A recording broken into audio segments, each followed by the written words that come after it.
Thane railway station बदलणार हे नक्की असं म्हणतात अविनाश जाधव। तर मुंब्रा इथल्या रेल्वे घटनेनंतर ठाण्यातल्या परिस्थितीचा देखील आढावा घेतला आपले प्रतिनिधी मनीष गांगुडे यांनी। पाहूया आपण। काल दिवा मुंब्रा या स्थानकांच्या दरम्यानमध्ये रेल्वे प्रवाशांचा मृत्यू झाला होता। हा अपघाती मृत्यूनंतर आता मनसे मात्र ठाण्यातील आक्रमक झालेले आपल्याला बघायला मिळते।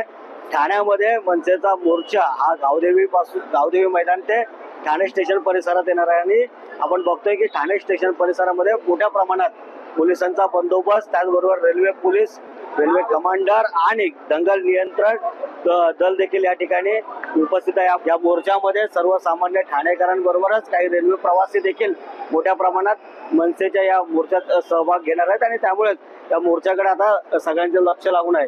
तर थोड्याच वेळात या मोर्चाला देखील सुरुवात होणार आहे। पण सध्या आपण ठाणे स्थानक परिसरामध्ये पोलिसांचा मोठा बंदोबस्त। लोकशाही मराठी ऐका, पहा, जागरूक रहा।